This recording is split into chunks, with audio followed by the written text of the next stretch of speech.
Hi Gary, Jonathan Pickup. Hopefully Ethan will join us in a minute. So this is of the architectural technologist, and I really appreciate you giving up your time to talk to us.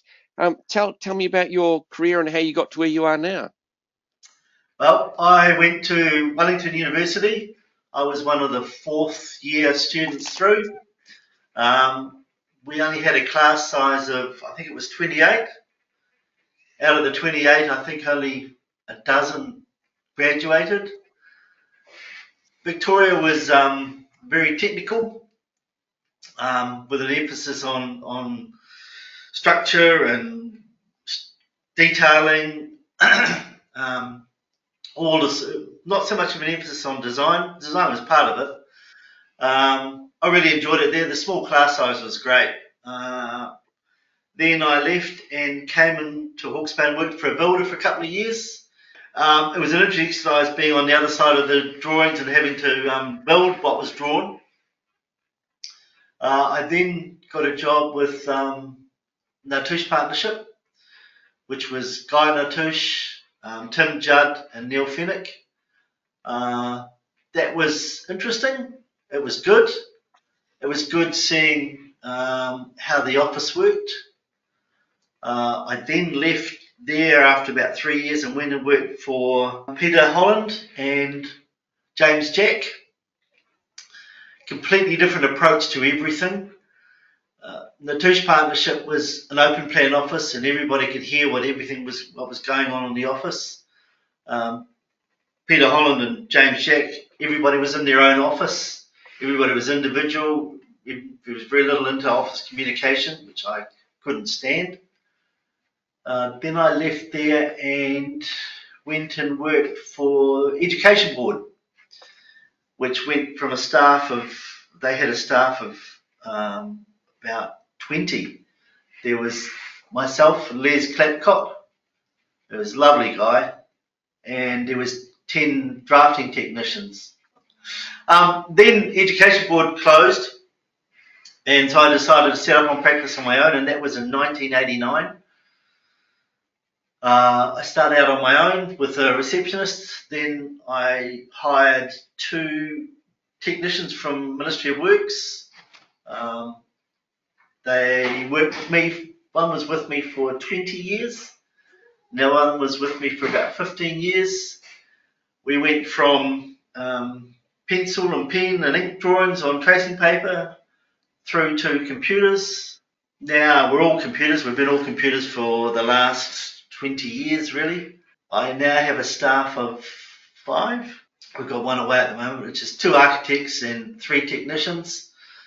I use the term technicians loosely because we work as a team. I took things out of Education Board, the Natouche Partnership, and Peter Holland and said, okay, what were the bad things? What were the good things? And that's how I set up my practice. We have very strict rules in here. We always have morning tea together, no cell phones. We always have afternoon tea together, no cell phones. We always go to a separate room where we sit down and talk about everything else but architecture. We work in an open plan office. It's very collegial. There's no right or wrong answers. My favourite saying is, the only dumb question is the one you don't ask. And I got caught out once with a client.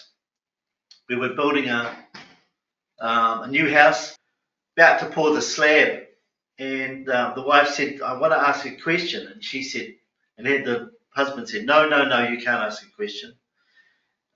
It's silly. And I said, no, the only questions that you don't ask is the dumb, if you don't ask that's the dumb question.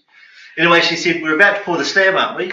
We said, yes. She said, I've got an island kitchen, haven't I? And we said, yes. Shouldn't there be some plumbing in the slab for the island kitchen? And the builder looked at me and they'd completely missed the plumbing for the island kitchen. The look she gave her husband, but there was no dumb question. She saved everybody one hell of a lot of money and a heck of a lot of hassle. So, yeah, there's no dumb questions. I mean, it's interesting. You went through several technical changes in your career. I mean, the major one, moving from the pencil drawings through to ink, and now everything's on computer. So it's a massive change in the way you produce projects. In other words, the way you produce documentation. but does it change the way you create projects? That is the way you think of them. Yeah, that's a very good question. And what I've said to all of we moved to computers, and computers were a massive learning curve. What I've said to all of my staff is, you run the computer, don't let the computer run you. If you want to do something that you don't know how to do on the computer, find a way. Don't think, well, I don't know how to do a curve wall on a computer, so I'll make it square. If you want to do a curve wall, figure out how to do it. Don't let the computer control your design, you control it. And so we've had we've dived off into all sorts of tangents to get the computers to do what we want them to do. We've followed the technology. All our PCs are built in Hawke's Bay for us. We design them to do the sorts of things we want them to do, and to do them very fast. The computers were a great advance for us in terms of not having to, errors are so easily fixed. Changes are made so really quickly. You can keep track and logs of your drawings and your documentation.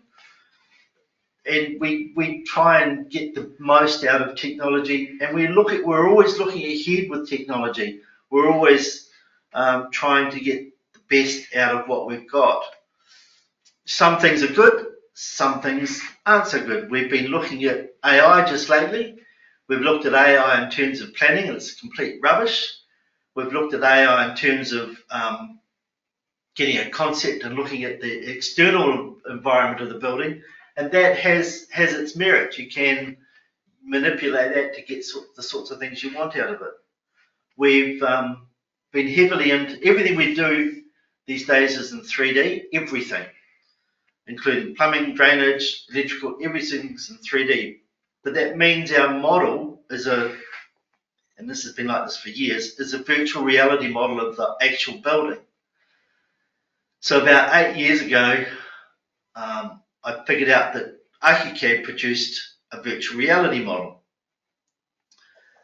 So then I went hunting on the internet to find a program that could read an ArchiCAD virtual reality model. Because what we wanted to do was buy a VR headset and put our clients in it. Because a lot of clients have difficulty going from a 2D set of drawings into a 3D building. That jump is sometimes just too much. So we wanted something where they could actually experience the building before they had to build it. I found a program in China called Fusel, which is a construction programming tool, but it read ArchiCAD. So contacted them and asked them if I could get a demonstration program. No, you can't have a demonstration program. It'll cost you $3,000 and we'll give you a program. You can have the program, and it'll be a yearly subscription of about $500. So I took a punt, said, okay, we'll have a go.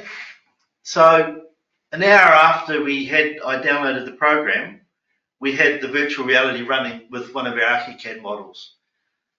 That worked well for about 3 or 4 years.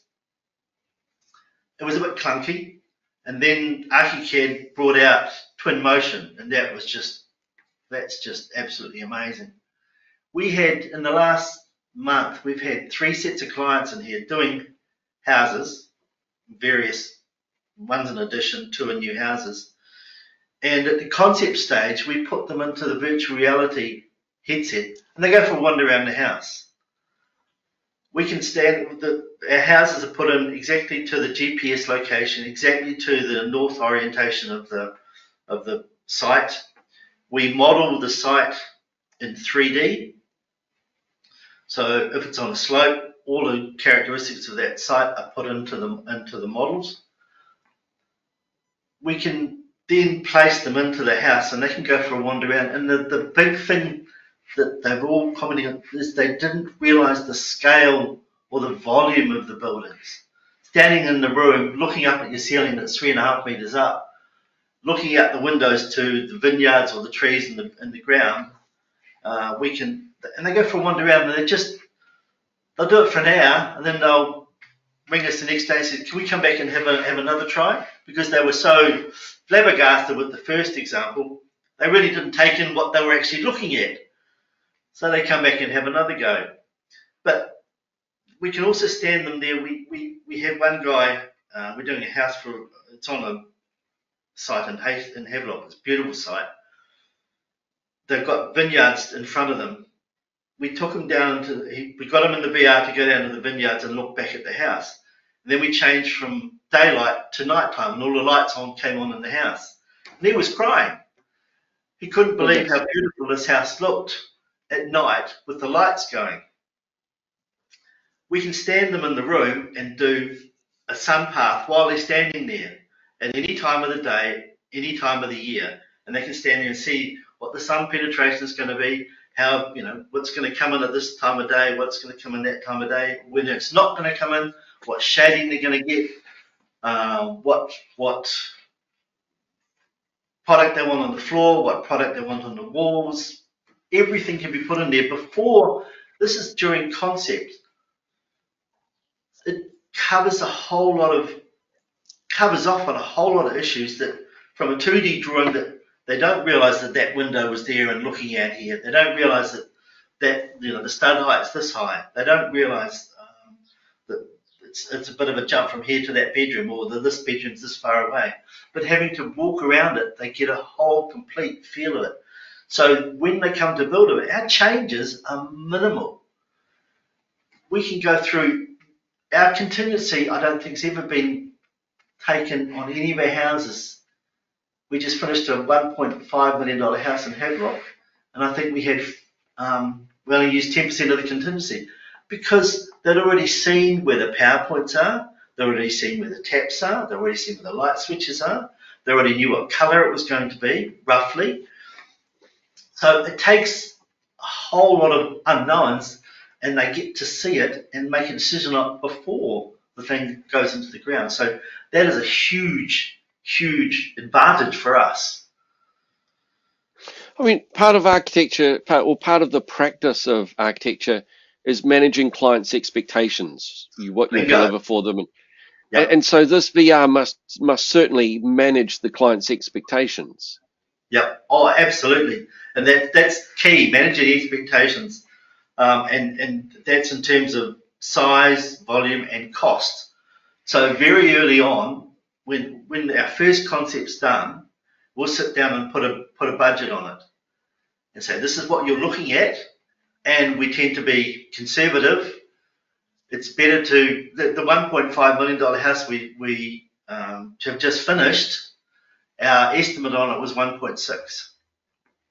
We back cost all of our projects after they're finished. We add in all the variations, all the changes, all the outside influences, geotech, structure, landscaping. So we give the client an overall budget that this thing's going to cost to finish.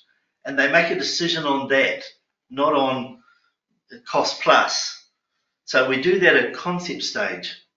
Things will change, things might get bigger, things might get smaller. So when we get to towards the end of the construction documentation, again, we'll have if there's been major changes, we'll go back again and say, look, you've added on 50 square metres to this house, you've taken your budget up to here, are you still happy with this? And it's either you're going to have to be happy with this, or we cut some off, or that thing. And they make a conscious decision.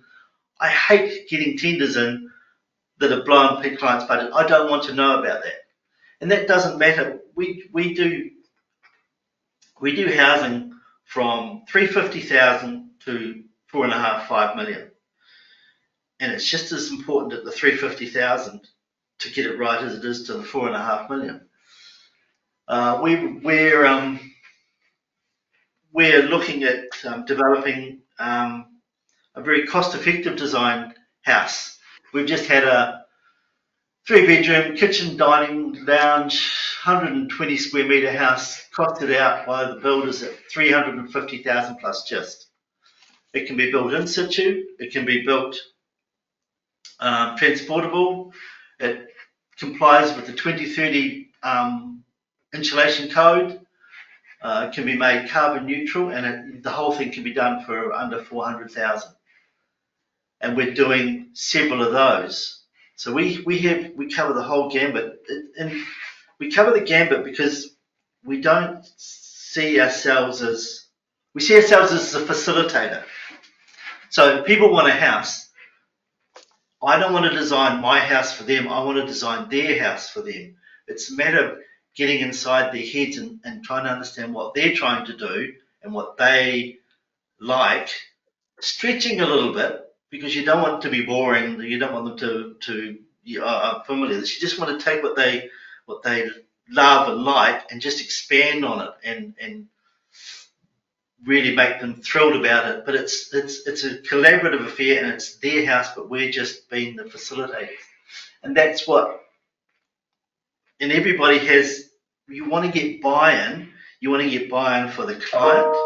You want to get buy-in from the staff doing it, and you want to get buy-in from the builder. If you can get buy-in from all three of those things, you're going to have a successful project. It's interesting. We started off talking about where your experience started, and we've ended up talking a little bit about the future as well, about the AI and things like that. So thank you very much for joining me. Yep, that'll be lovely.